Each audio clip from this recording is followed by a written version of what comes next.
Welcome back to Elderly Guidance, powered by The Deep Dive. Great to be here. We're diving deep again today, looking at source material you listeners shared with us. Yeah, and it's all focused on a really vital topic as we get older. Keeping our legs strong, independent.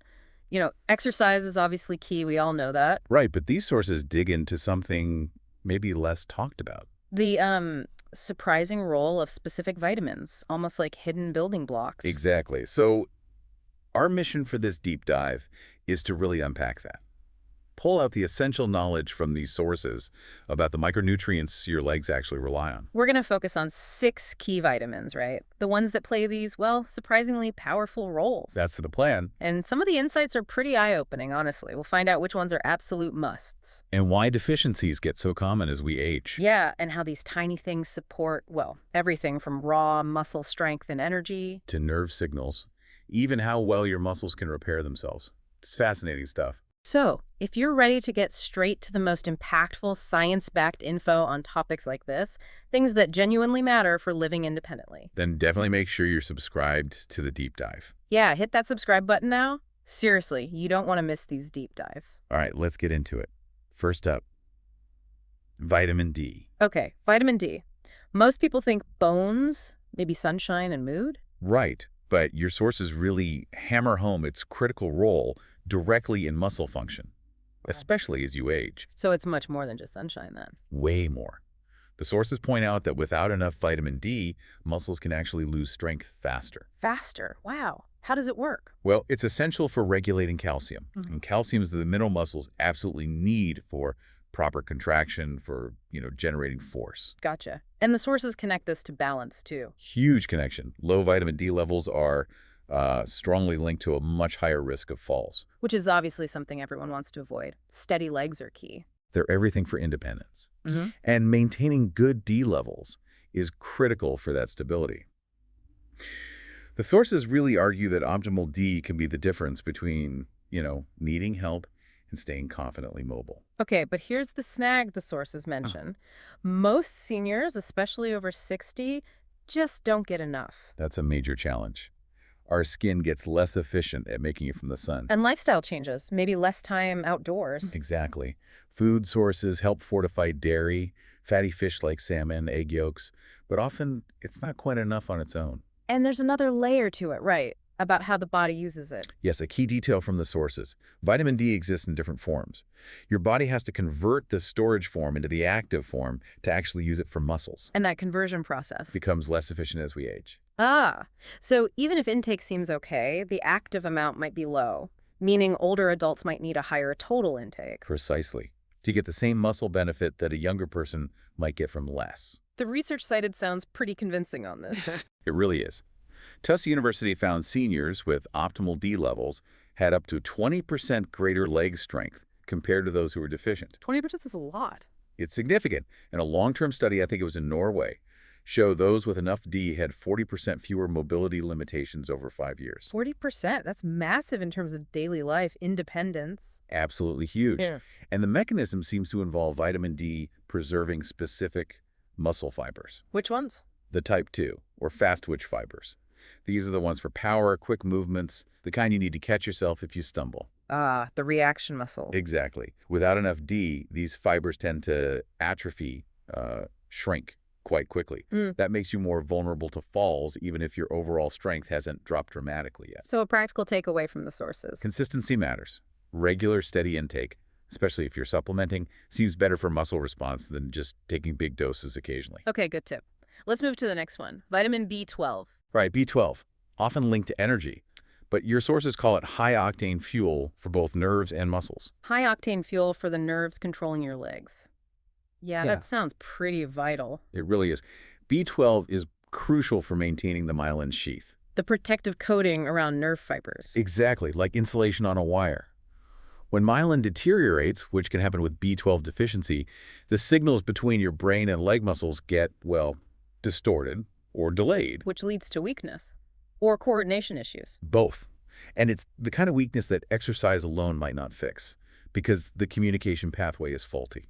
The sources mention some subtle signs to watch for. Yeah, things that can creep up quietly, like tingling or numbness, often starting in the feet, Mm, or feeling unusually tired after just short walks, things you might easily just blame on, getting older. right, easy to dismiss. And age is a factor here, too. Big time. As we age, our stomachs tend to produce less acid. And you need that acid for B12 absorption. Correct. To absorb it properly from food sources. Plus, many common medications can interfere. Like what? Things like antacids, some diabetes drugs like metformin, they can reduce B12 absorption even more. So even eating B12-rich foods, meat, fish, eggs, dairy might not be enough if absorption is poor. Exactly. Which is why the sources mention that for people with absorption issues or vegetarians, vegans, supplements, or even injections might be necessary. But definitely talk to your doctor about that. Makes sense. And there's research backing up the impact on mobility. Yes, Johns Hopkins found seniors with good B12 levels had about 18% better gait speed Faster walking speed. and better balance, too. Interestingly, improvements sometimes showed up before blood markers fully normalized. Suggesting nerve function might respond quite quickly. Seems that way.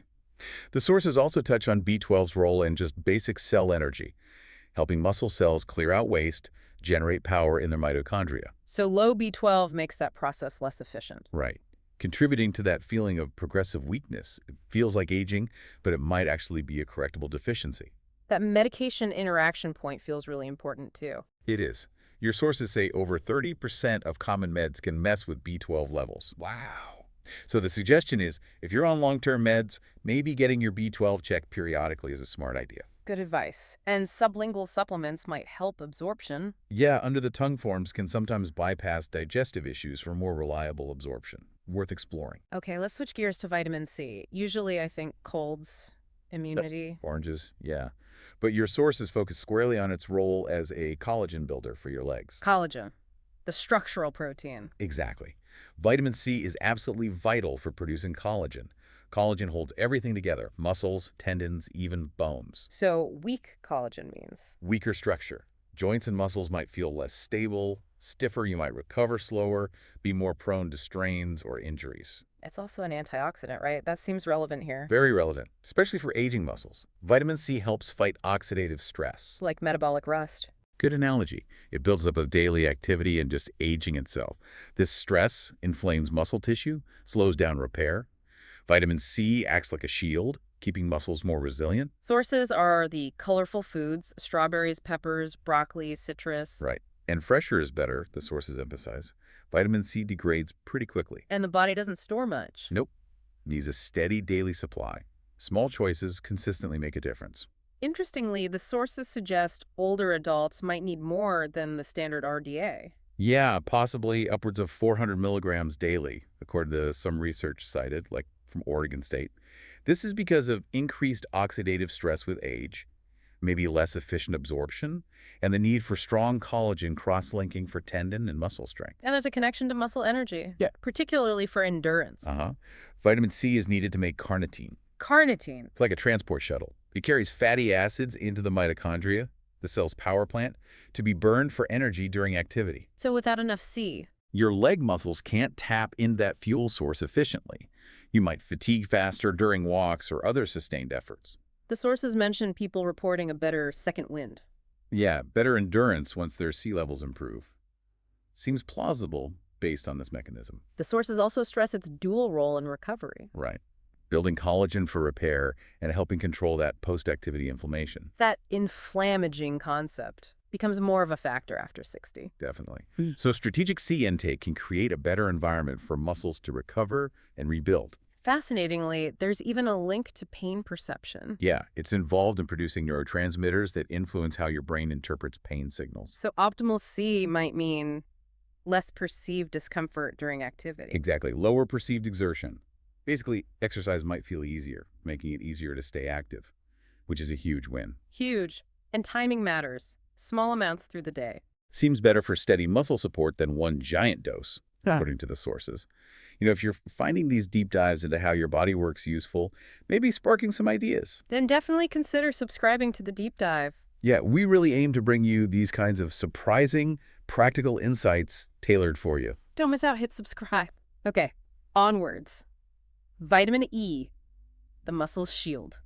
A great way to put it. Vitamin E is a major antioxidant. specifically protecting the membranes of muscle fibers from daily wear and tear, the stress of movement. Like preventing rust, but on a cellular level. Exactly. If you don't have enough, muscles might weaken faster, recovery takes longer. And as natural repair slows down with age, this shield becomes even more crucial. Essential for staying active without constant aches and pains slowing you down. Sources are things like nuts, seeds, vegetable oils. Right. And it's fat soluble, so remember, you need some healthy fats in your meal to absorb it well. The sources really highlight its role in protecting mitochondria, the cell powerhouses. Critically important. Mitochondria in leg muscles are especially vulnerable to oxidative damage as we age. Research, I think from University of Wisconsin, found people with higher E status had about 15% better mitochondrial efficiency during leg exercises, even in older muscle tissue. Better energy production, basically. Right. And the sources mention there are different forms of vitamin E. Oh, yeah. 8 forms, actually. Most supplements focus on just one, alpha-tocopherol.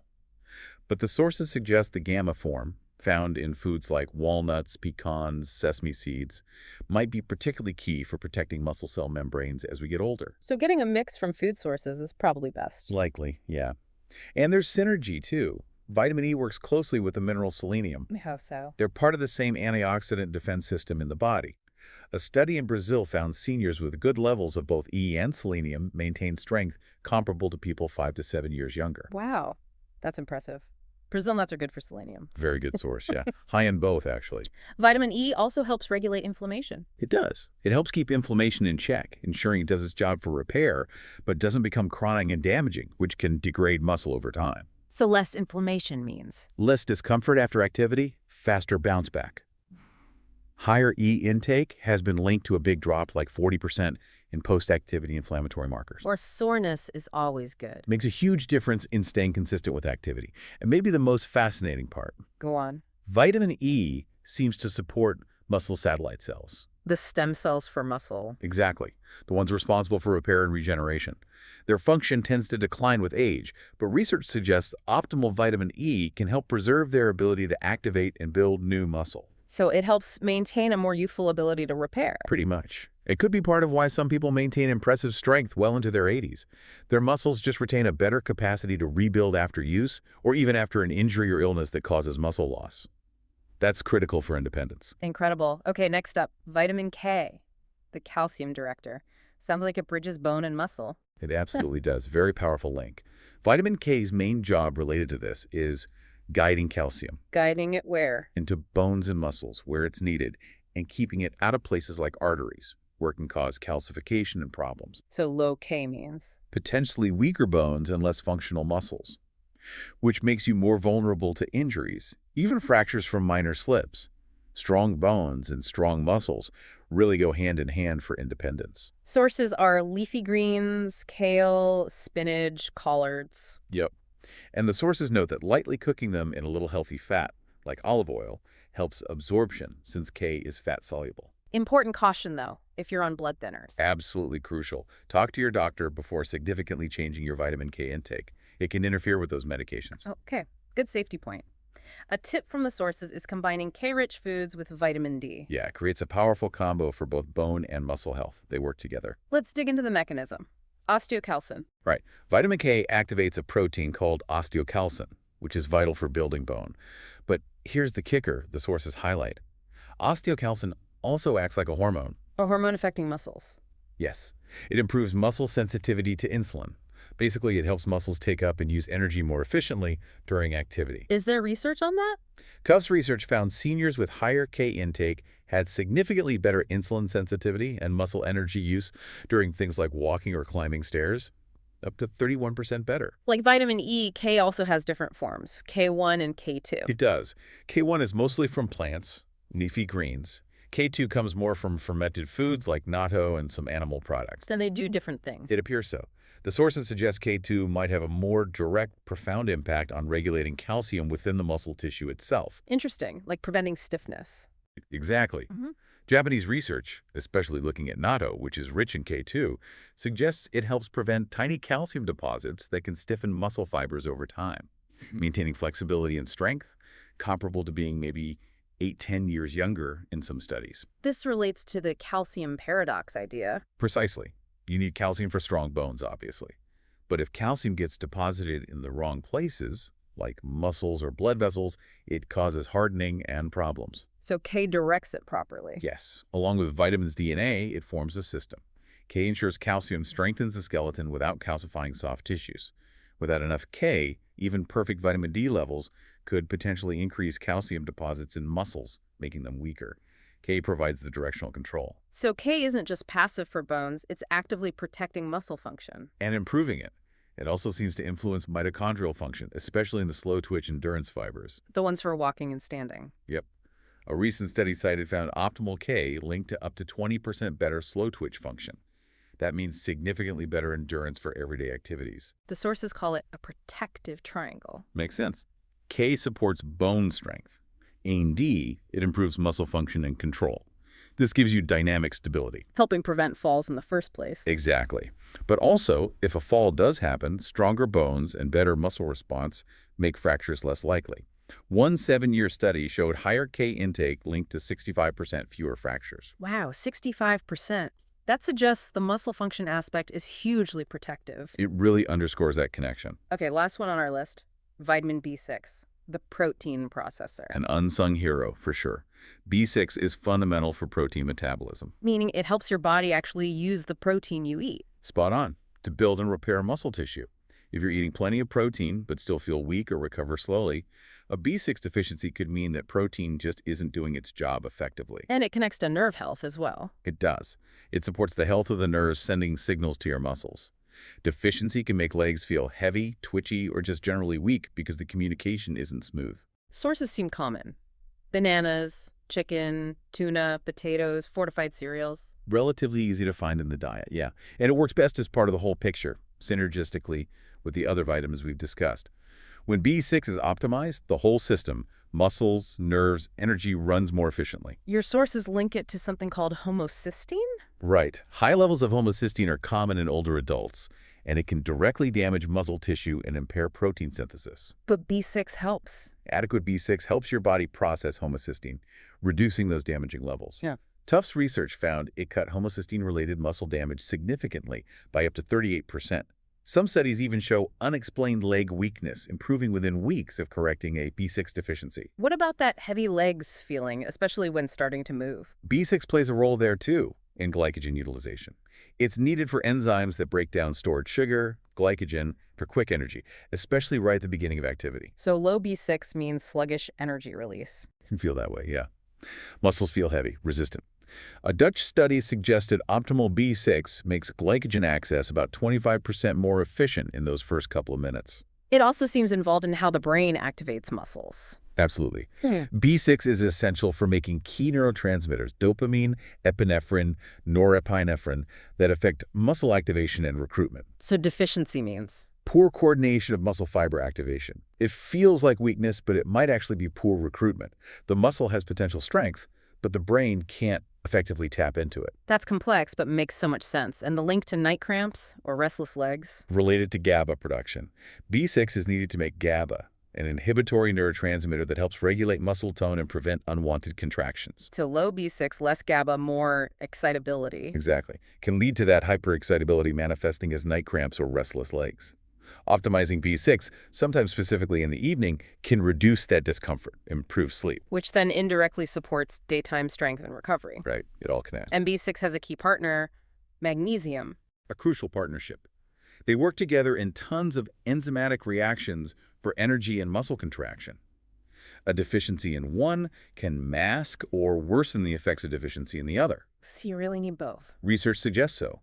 A University of Maryland study found supplementing both B6 and magnesium led to much greater functional leg strength improvements, 42% greater compared to just one alone.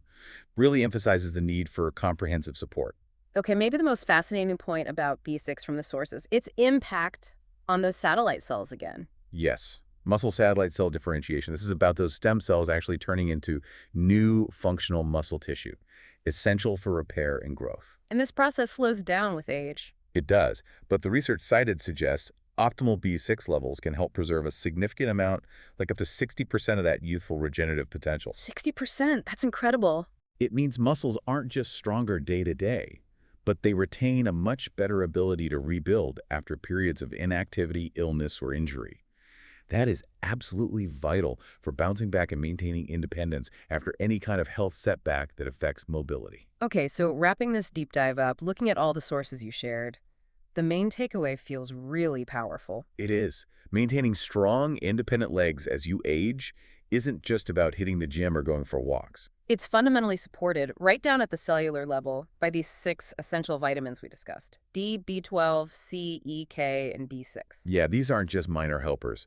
They are fueling incredibly intricate processes.